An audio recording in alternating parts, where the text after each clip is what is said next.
हाँ तो यी थी इंसान पक्यो थयो पढ़ो अस हेसस लॉ हाँ Hess's law of constant heat summation ठीक है। यहाँ पे उसका क्राइटेरिया गिवन है कुछ सको हाँ ये पढ़ा था हमने हेसस लॉ और ये इसकी डायग्रामेटिकल रिप्रेजेंटेशन है। तो क्या बोलता है हेसस लॉ? हेसस लॉ चाइस वनान कि अगर आपके पास कोई भी रिएक्शन है it proceeds in a number of steps, बहुत सारे स्टेप्स में होगी। Let's suppose take an example, हमारे पास कोई रिएक्शन है ए से लेकर बी तक, बी से लेकर ए से लेकर बी तक, बी से इस तरह डी, डी से सी, सी से ए, या ऐसे कर सकते हो ए से सी, सी से डी, इस तरह फिर ए से लेकर बी, बी से लेकर डी, ऐसे आ सकता है आपके पास। इसे ए पैटर्न रिएक्शन टू आपके पास सी, सी से लेकर आपके पास डी, डी से लेकर वापस क्या आ जाएगा सर बी, ठीक है। और यहाँ पे अल्टीमेटली आप ए से बी डायरेक्टली जा सकते हो। तब आपके पास जो रिएक्शन आ जाएगा, अगर यहाँ पे आपके पास डेल्टा H1 आ रहा है हीट ऑफ द रिएक्शन, यहाँ डेल्टा H2, यहाँ डेल्टा H3 इंडिविजुअल स्टेप्स में, और डायरेक्टली आपके पास डेल्टा HR, और ये डेल्टा HR किसके बराबर आ जाएगा? It will B delta H1 plus delta H2 plus delta H3 के बराबर, ठीक है। ये हमने इससे पहले हमने डिस्कस किया था। अब इसके लिए एग्जांपल हमारे पास है, ध्यान रख लीजिए यहाँ पे, जिस तरह हमारे पास एक कार्बन जो कि ग्रेफाइट फॉर्म इसकी है, जो कि सबसे स्टेबल फॉर्म इसकी होती है, इसकी क्या करोगे सर? कंबशन। कंबशन करके डायरेक्टली आप ऐसे कर सकते हो कार्बन प्लस ऑक्सीजन डायरेक्टली, तो क्या बनेगा? Carbon dioxide. और कितनी हीट निकलेगी? एंथैल्पी ऑफ द रिएक्शन कितनी है? That is -393.5। इसने याद था उनके, अलबत्ता आपके पास समझना है यहाँ पे, ठीक है। अब यहाँ पे आपके पास अगर दोन स्टेप्स मनसी कर तो यू गो डायरेक्टली अगर कोर बह कर carbon plus half times O2 बनेगा कार्बन मोनोऑक्साइड। तो आज क्या enthalpy of reaction delta H1 कूता आसे if you see it is -283 शाबाश किलो जूल्स पर मोल, ठीक है। फिर अगर मैं ऐसे कर दूं कार्बन मोनोऑक्साइड को फिर से हाफ O2 ऐड, क्या बनेगा सर? Carbon dioxide. तो डेल्टा H2 आपसे अगर बोला जाएगा ये बताओ ये वैल्यू कितना है, तो कैसे करोगे? आप बोलोगे एक्चुअली जो delta H of the reaction है ये किसके बराबर? Delta H1 plus delta H2। ये कुछ रहा है sir Hazrat issue -393.5 it's equal delta H1 कितना है? डेल्टा H1 -283 प्लस निकलेगा डेल्टा H2। अभी डेल्टा H2 का वैल्यू कितना आने वाला है सर? दूसरे वाले स्टेप में कितनी निकलेगी? -393.5, और ये इधर जाएगा क्या बनेगा? +283, ठीक है। इमन दोनों करो add, how much will be this? It will be 110.5, ठीक है ना। It will be -110.5 kilo joules per mole. So Hess's law of constant heat summation हमें ये पता चलता है we can add reactions, we can subtract reactions, we can multiply a constant, जो इससे पहले हमने देखा था। तो रिएक्शंस में अगर आप किसी भी रिएक्शन को किसी कांस्टेंट से मल्टीप्लाई करोगे तो आपके पास भी यहाँ पे एंथैल्पी में भी मल्टीप्लाई हो जाएगा, ठीक है। आई बात समझ? चलिए नेक्स्ट आगे बात करते हैं। नेक्स्ट हमारे पास है इसी तरह स्टैंडर्ड हीट ऑफ कंबशन, ठीक है ना। एंथैल्पी ऑफ एटमाइजेशन और bond enthalpy, very important, very very important ये वाला sir, bond enthalpy very important, बहुत बार पूछा गया, दैट्स वाई मैं बता रहा हूँ ये बहुत ही इंपॉर्टेंट है। आसान है, सबका तरीका एक ही है, रिएक्टेंट माइनस प्रोडक्ट या प्रोडक्ट माइनस रिएक्टेंट किसी न किसी तरीके से। तो first of all what is standard enthalpy of combustion? Combustion किसे कहते हैं? कंबशन एक ऐसी रिएक्शन है जहां पे आपके पास कोई भी सब्सटेंस लेकिन मिलेगा ऑक्सीजन के साथ, बनाया गया एक कंपाउंड। सपोज अभी बता दिया हमने कार्बन प्लस ऑक्सीजन, आज क्या बनो सर? Carbon dioxide. अब इसको कह सकते हैं ना एंथैल्पी ऑफ फॉर्मेशन भी, है ना सर। स्टैंडर्ड मतलब स्टैंडर्ड कंडीशंस, पता चलो ना क्या स्टैंडर्ड कंडीशंस? स्टैंडर्ड कंडीशंस हमारे पास क्या है? 25 डिग्री सेल्सियस, जिसको क्या कहते हैं हम 293 डिग्री केल्विन, और हमारे पास कितना? एक बार प्रेशर। अच्छा, इनके स्टैंडर्ड कंडीशन। अब आपके जो पर्टिकुलर ना सर एंथैल्पी ऑफ फॉर्मेशन किसी के लिए भी होगा जब एक मोल किसी भी सब्सटेंस का बनेगा फ्रॉम इट्स कंस्टिट्यूएंट्स। मगर अगर ये ऑक्सीजन है अगर ये ऑक्सीजन, ये सबस्टेंस मिल रहा है ऑक्सीजन के साथ, तब जो आपके पास एंथैल्पी ऑफ फॉर्मेशन है, इसको पर्टिकुलर नाम दिया गया enthalpy of combustion. Simple go combustion यह फॉर्मेशन का साथ मसन, लेकिन फर्क क्या है? फर्क एक ही है हमारे पास। वो क्या फर्क है? वो ये फर्क है यहाँ पे पर्टिकुलरली वो सबस्टेंस जो है ना, फ्यूल जो होगा, फ्यूल उसे कहा जाता है जो कि सोर्स ऑफ एनर्जी। सपोज आपके पास कार्बन है, वुड में कार्बन होता है, ठीक है ना। आपके पास है अल्कोहल लेंगे, दैट्स ऑल्सो, हाइड्रोजन लेंगे, दैट्स ऑल्सो फ्यूल। जब ये फ्यूल पर्टिकुलरली ऑक्सीजन के साथ मिलेगा, तब जो एंथैल्पी होगी उसको एंथैल्पी ऑफ कंबशन कहेंगे। तो यहां पे एक्चुअली डेल्टा HCC मतलब कंबशन होगी, ठीक है। इस तरह what is C4H10? C4 4 carbon आते क्या मना ब्यूट है ना, ब्यूट मतलब कि 4 कार्बन। अब ये C4H10 है तो ब्यूटेन, तो आपके पास C4H10, ठीक है। बैलेंस करके अगर हम लिखेंगे 13/2 टाइम्स O2 गैस, ठीक है। और यहाँ पे क्या बनेगा? हमेशा ये हाइड्रोकार्बन ना, ये हाइड्रोकार्बन, हाइड्रोकार्बन मालूम है ना sir, organic compounds which contains only carbon and hydrogen. 10th class मस्ते पर 9th मस्ते सर, आपके पास एल्कीन, एल्कीन, एल्काइन, ये सारे कौन से हैं आपके पास? हाइड्रोकार्बन। ये हाइड्रोकार्बन ना दजान ऑक्सीजन के साथ जब भी रिएक्ट करता है, हमेशा CO2 एंड H2O मिलता है, ठीक है। आख मिल कार्बन डाइऑक्साइड, बेके मिल सर H2O, हमेशा बेनियर हीट। ऑब्वियसली कंबशन हाईली क्या होती है सर? एक्सोथर्मिक। तो एंथैल्पी ऑफ कंबशन इसमें आ जाएगी कुछ ना कुछ। अब बैलेंस आपको करना आ जाएगा, बैलेंस ना इस विचार हिट एंड ट्रायल मेथड से भी आप कर सकते हो। यहाँ पे 4 टाइम्स आ जाएगा और यहाँ पे 5 टाइम्स आ जाएगा, ठीक है। कथा है समझ? ये उसी हिसाब से बैलेंस यहाँ पे करके। सो कितनी निकलती है यहाँ पे sir? It is -2658 kilo joules per mole. मैं वो मसल ये था याद, वैल्यू आपको याद नहीं रखना है, आपको जैसे ये सीखना कि नेगेटिव साइन इंडिकेट करता है एक्सोथर्मिक, और ये कैसे हम इस चीज़ को निकाल सकते हैं, ठीक है। अच्छा समझता रहा, मुझे में कंफ्यूजन क्लियर, ठीक है। अब यहाँ पे मुझे बता दो, यहाँ पे कार्बन डाइऑक्साइड बन गया, ध्यान रख, यहाँ पे कार्बन और H2, क्या एंथैल्पी ऑफ फॉर्मेशन इसको कहेंगे? नहीं। ये पर्टिकुलर केस होगा उसका? नहीं सर, क्योंकि एंथैल्पी ऑफ फॉर्मेशन में एक ही सबस्टेंस बनता है ना सर, यहां तो एक ही बन गया, तो ये पर्टिकुलर एंथैल्पी ऑफ फॉर्मेशन इसकी क्या है? Enthalpy of combustion. मगर ये इतना बनो कोई सबस्टेंस, समझिए, ये इतना बनो कोई सबस्टेंस, यहां पे आपके पास क्या होगा? कार्बन डाइऑक्साइड और वाटर हमेशा मिलेगा जब भी आपके पास हाइड्रोकार्बन होगा। तो ये आपके पास एंथैल्पी ऑफ फॉर्मेशन कभी भी नहीं होगी, यहाँ पे एंथैल्पी ऑफ कंबशन होगी, ठीक है। इस तरह अगर आपके व्हाट इज C6H12O6, क्या कहते हैं इसको? ग्लूकोज। शाबाश, इसकी भी क्या करेंगे सर? कंबशन, मतलब ऑक्सीजन से करो रिएक्ट। ग्लूकोज सॉलिड फॉर्म या लिक्विड फॉर्म, आप गैसेस फॉर्म में भी ले सकते हो कन्वर्जन करने के बाद। तो क्या बनेगा? Carbon dioxide plus water. ये बचपन से आपने तो पढ़ी होगी ये इक्वेशन। तो यहाँ पे क्या मिलेगा? 6 टाइम्स, और यहाँ पे भी 6 टाइम्स। और यहाँ पे एंथैल्पी ऑफ कंबशन कितनी है standard sir? -2802 kilo joules per मोल, ठीक। काचा समझ तरह clear? If you see that कि यहाँ पे कार्बन एटम्स ज़्यादा कम थे, यहाँ पे कार्बन एटम्स सर ज़्यादा, तो ओबियसली इससे तो ज़्यादा ही एनर्जी निकलने वाली है, ठीक है। तो अच्छा पुरमुथन 8th क्लास में चैप्टर आख कंबशन एंड फ्लेम है ना। अच्छा अगर वहाँ नहीं तो कम से कम ये तो पता होगी, तथा कैलोरिफिक वैल्यू है ना। कैलोरिफिक वैल्यू पता है ना भाई? कैलोरिफिक वैल्यू होता है जब 1 kg किसी भी सबस्टेंस का हम बर्न करेंगे कंप्लीटली, कितनी अमाउंट ऑफ एनर्जी निकलेगी, उसको कहते हैं कैलोरिफिक वैल्यू। दुनिया में सबसे खतरनाक बेस्ट फ्यूल जो अभी तक मतलब देखा गया है, लेकिन बहुत महंगा है, दैट इज कौन सा? कुछ सोचो क्या शो कर? Hydrogen gas. आपको पता है कितना निकलता है? इट्स 1,50,000 कैलोरीज पर kg।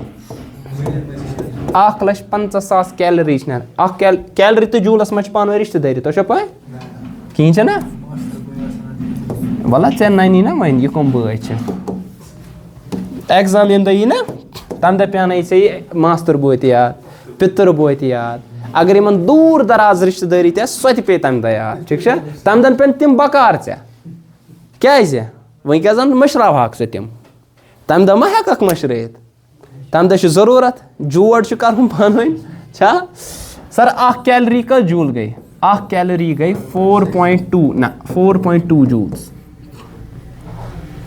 1 कैलोरी गई 4.2 जूल्स। तो अगर वह जूल्सन मज कन्वर्ट कर तेल गो 4.2 से मल्टीप्लाई, यह गो लगभग हजरत 1.5 × 4 कूत गो 6। तो 1.5 करो 0.2 हिस्सा 20% डोडुक 20% कोदा गो 15 गए 30 गो ना 6,30,000 किलो जूल्स पर मोल पर केजी, ठीक है। तो इतनी अमाउंट ऑफ एनर्जी आपको यहाँ से निकलेगी, ठीक है। कहाँ पे? अगर जूल्स में निकालोगे, लेकिन ये किस में देखा था हमने, कैलोरी। ये बेस्ट फ्यूल मान नहीं, कौन? हाइड्रोजन। मगर सीधी कथा इस बेस्ट फ्यूल तथ खतर धन भी ज़्यादा लगेगा, है ना सर। तो आपने देखा होगा कि हाइड्रोजन फ्यूल पे भी हम गाड़ियों को चला सकते हैं। अच्छा कुन पे गाड़ी नहीं कह ती चीज़, मगर कॉस्टली फ्यूल पेट्रोल इनकी कितनी है? आई थिंक एग्जैक्टली मुझे नहीं याद है, it's I think 50 to 60,000 calories per KG. अगर 1 किलो पेट्रोल बस जालन 50 to 60,000 किलो कैलोरीज अस नेर अतनसन सर, कैलोरीज ऑफ एनर्जी नेर पर क्या सर, पर क्या केजी, अगर 1 किलो बह जाल। थे नजर हजरत, ठीक है। चलिए ध्यान रख लीजिए, थे नजर हजरत। अच्छी वना the combustion of 1 mole, sir please, combustion of 1 mole of benzene, 1 mole of benzene. Benzene माने को बेंजीन माने को C6H6 है ना। बेंजीन जो तो पाई अल्टरनेट डबल और सिंगल बॉन्ड होता है, ठीक है। अगर वह 1 मोल अत कर कंबशन, तो हमें कह रहा है कि 298 डिग्री का, मतलब ये स्टैंडर्ड कंडीशन है, 1 एटमॉस्फेयर हार्डली मैटर्स, ठीक है। आफ्टर कंबशन CO2 तो H2O सा बनो, ठीक है। And 3267 kilojoules of heat is liberated. ऐसा सदरा ही energy. Calculate the standard enthalpy of formation of benzene. ये वना कम 1 मोल बेंजीन अगर निमन मेनी रीचा, तो वन स्टैंडर्ड क्या नेर निशन। तो अत खतर दित तय standard enthalpy of formation CO2 दित, H2O दित, ठीक है। कितनी? इसकी -393.5 और इसकी -285 आपके पास है, ठीक है। तो ये कैसे बनेगा? ये कित कट बन सर? तो पाई ये कार्बन ग्रेफाइट फॉर्म ना अम शाबाश, ये मिलेगा किसके साथ? हाइड्रोजन के साथ। आज क्या बन? C6H6 जो कि लिक्विड फॉर्म है, जिसको हम क्या कहते हैं? बेंजीन कहते हैं, ठीक है। तो अगर बैलेंस करो ये 6 टाइम्स और ये 3 टाइम्स, ठीक है। तो यहाँ पे एंथैल्पी ऑफ फॉर्मेशन इसकी मुझे निकालनी है स्टैंडर्ड। ये मैं काड़ूँ, ध्यान थो एक ये चीज मैं काड़ूँ, मगर मे दित एंथैल्पी ऑफ कंबशन है ना। वो देखिए मुझे एंथैल्पी कंबशन इस बेंजीन की गिवन है, एंथैल्पी ऑफ कंबशन मुझे बेंजीन की गिवन है, न कि मुझे यहाँ पे गिवन है एंथैल्पी ऑफ फॉर्मेशन। मुझे एंथैल्पी ऑफ फॉर्मेशन इसकी निकालनी पड़ेगी, ठीक है। तो उसके लिए मुझे क्या चाहिए? एंथैल्पी ऑफ सर इसके लिए फॉर्मेशन के लिए आगो C6H6 ये गोस में अमिच पाय आसन, ये अम खतर गोस में ये आसन पाय, बे गोस में ये आसन पाय, ठीक है। अच्छा समझ तरह ध्यान रख लीजिए। आपके पास जब C6H6 है ना, इसकी कंबशन करेंगे, मतलब कि किसके साथ रिएक्ट करेंगे? ऑक्सीजन के साथ। तो क्या बनेगा? हमेशा कार्बन डाइऑक्साइड और क्या बनेगा सर? वाटर। तो एंथैल्पी ऑफ कंबशन कितनी है? इतनी हमारे पास, ठीक है। अच्छा इसी तरह एंथैल्पी ऑफ फॉर्मेशन 1 मोल की कितनी है? ये हमने अभी देखा, ये कितना होता है। देखिए enthalpy of formation 1 mole of H2O के लिए कितनी है? ये हमने देखा यहाँ पे। वन अगर भी वुचक ये वाली देखिए, ये सेकेंड, थर्ड और फोर्थ, जरा देख लीजिए। अगर इन सबको मैं ऐड कर दूंगा तो यूशु यहाँ पे O2 है सर इस साइड से, यहाँ पे हाफ ऑफ O2 है, तो कितना बनेगा? 3/2 टाइम्स, ठीक है। करना क्या पड़ेगा? मैंने बता दिया, हेसेस लॉ से हम क्या कर सकते हैं? रिएक्शंस को ऐड करेंगे, रिएक्शंस को सब्ट्रैक्ट भी कर सकते हैं। भाई अगर बुवन A से लेकर B तक मुझे एनर्जी निकल रही है, तो B से लेकर A तक मुझे एनर्जी देनी पड़ेगी। अगर तो रिवर्स करो ना रिएक्शन, सपोज ये मिले ये बना अच्छी एनर्जी नहीं आ रहा, मगर वो उल्ट कर ये फटरानस लग ना में एनर्जी बराबर लग सेम एनर्जी। इस चीज़ का याद रख लो। जब भी आप रिएक्शन को रिवर्स करो, उसकी एंथैल्पी की साइन को रिवर्स करो। जब भी रिएक्शंस को आपको ऐड करना पड़ेगा, एंथैल्पी क्या होगी? ऐड। सबट्रैक्ट करोगे तो ऑब्वियसली वो सबट्रैक्ट हो जाएगी। Subtraction is a particular case of addition. मतलब अगर मैं A - B ना लिखूँ, सो गो क्या? A + टाइम्स B हो ना, ऐसे भी लिख सकते हो, ठीक है। इनको मिलाएंगे तो आपके पास निकलेगा ये, आपके पास वैल्यूज आप पुट कर लोगे, so you get the value of this की हमें क्या? एंथैल्पी ऑफ फॉर्मेशन निकालनी है। किसकी सर? एंथैल्पी ऑफ फॉर्मेशन, जो कि कौन था सर? बेंजीन आपके पास है, ठीक है। हमने बता दिया कि जस्ट ऐड कर सकते हैं, सबट्रैक्ट इसके वही नहीं को रहा, इस तरह भी हमने किया। ये सारी चीजें यहाँ पे किया, ऐड करो, सबट्रैक्ट करो, दिमाग लड़ा, आंसर निकल आ जाएगा, ठीक। चलिए दूसरा अल्टरनेट मेथड हमारे पास ही है। एंथैल्पी ऑफ रिएक्शन कैसे निकालते हैं?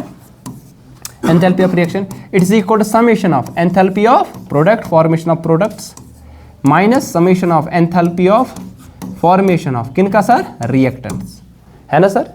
पूछो C6H6 15 टाइम्स CO2H2 बनेगा, ये गिवन है हमारे पास है। अब आपको पता है CO2 की गिवन है, सुना, ये गिवन थी, H2O की भी गिवन थी हमारे पास। और स्टैंडर्ड फॉर्म में कितनी होती है एंथैल्पी ऑफ फॉर्मेशन, कितनी होती है ना, स्टैंडर्ड फॉर्म में एंथैल्पी फॉर्मेशन कितनी होती है, 0।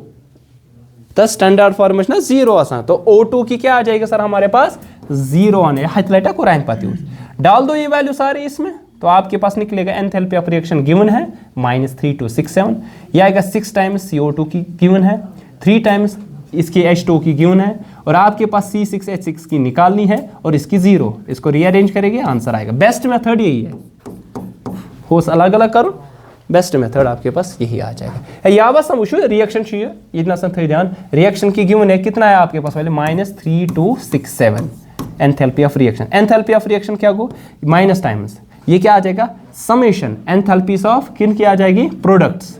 प्रोडक्ट में कौन कौन है सर, एक तो है CO2 और कौन है H2O।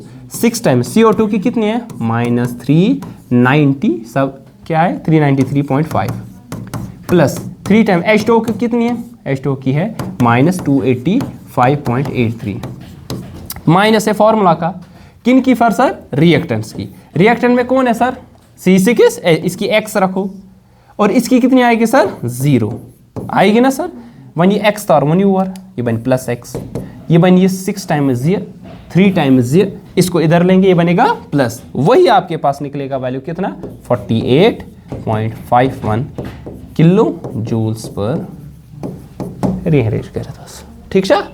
इनको प्रैक्टिस करनी पड़ेगी, तभी ये सारी घटनाएं आपसे हो सकती है, ये घटनाएं मतलब गलतियां हो सकती है, ठीक। चलिए इसके बाद है एंथैल्पी ऑफ एटमाइजेशन।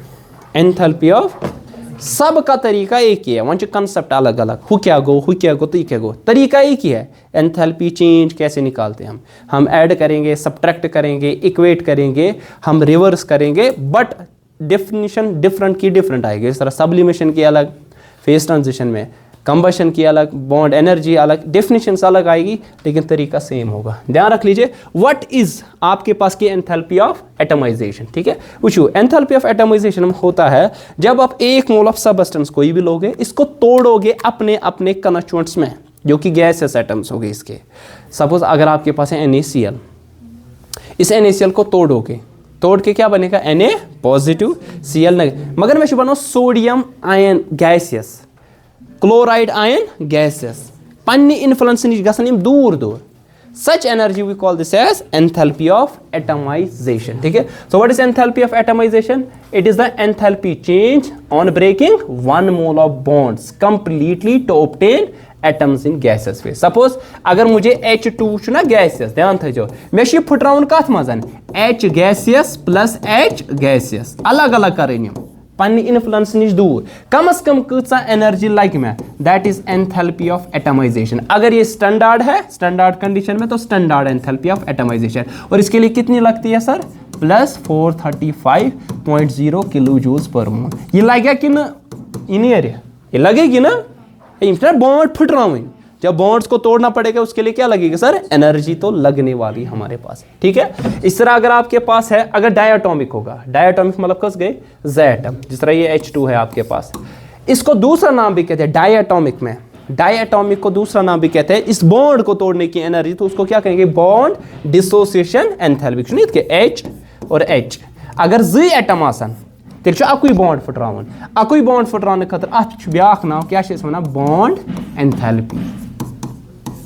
सर तेल क्या बाकियन खतर तथ अलग वुचो कित के।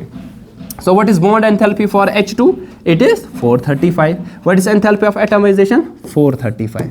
वहाँ थोड़ी नजर, अगर आपके पास यहाँ पे होगा पॉलीएटॉमिक, पॉलीएटॉमिक का मतलब क्या होता है ना, बहुत सारे एटम, तो बॉन्ड्स कितने हो गए सर यहाँ पे, बहुत सारे। अगर एक ही काइंड के होगे तब आसान है, एक ही काइंड आवा समझ। सपोज थी नजर यह CH4, ये H, ये H, ये H, ये H, कस बॉन्ड्स फुटरावन मगर हेवी, तो वो CH ना, CH और CH, चार एक ही किस्म के बॉन्ड।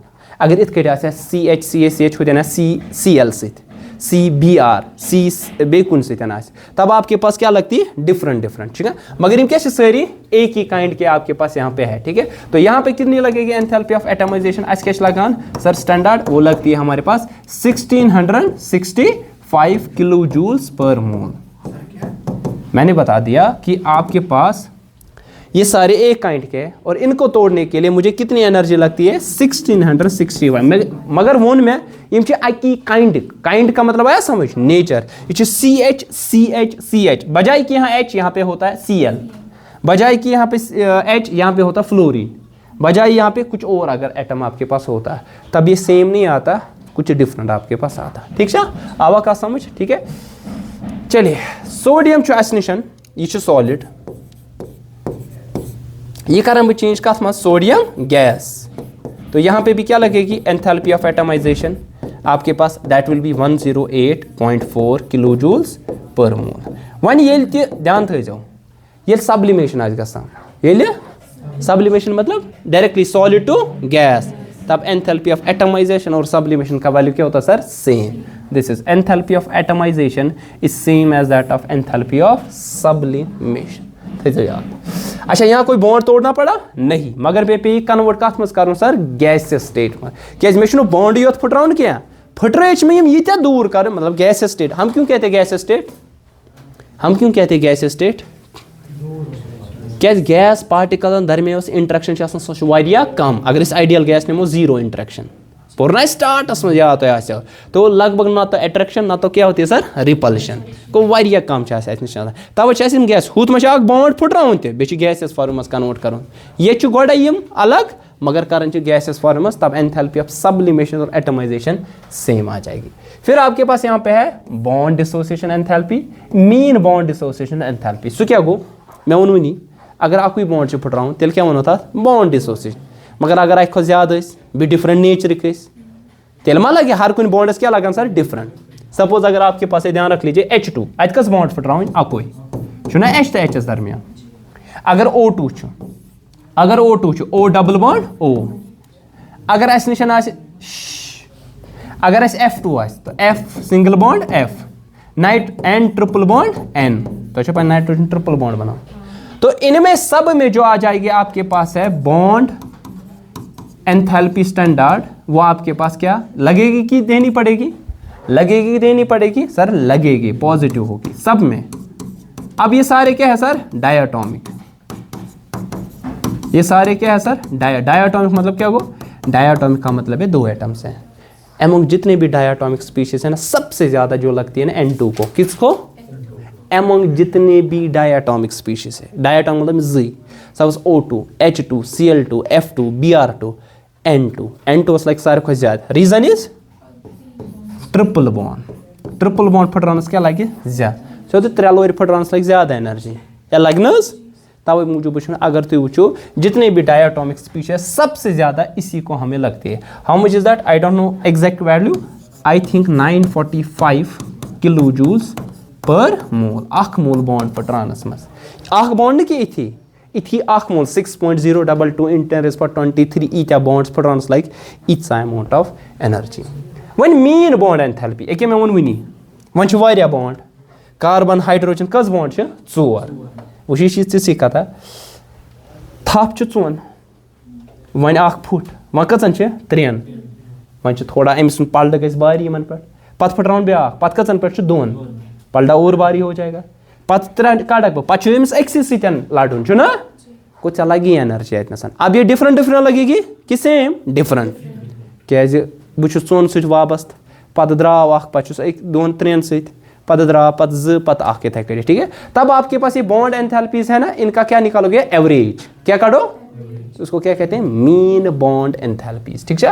अगर वो CH4 पे क्या बन CH3 H अख नेर नेबर वो CH4 पे अख द्रा नेबर अत क्या बन CH3 गैसेस बे नेर अख हाइड्रोजन पत कचा एनर्जी लगान 427 ध्यान थो पे CH3 पे CH2 बे नेर कूत लगान 439 इथे CH2 पे ब्या पत लास्ट बॉन्ड फुटरानस इन सारनी क्या करो सर ऐड ऐड करके आपके पास डिवाइड किससे करेंगे 4, तो जो आपके पास एनर्जी निकलेगी it will B mean bond enthalpy.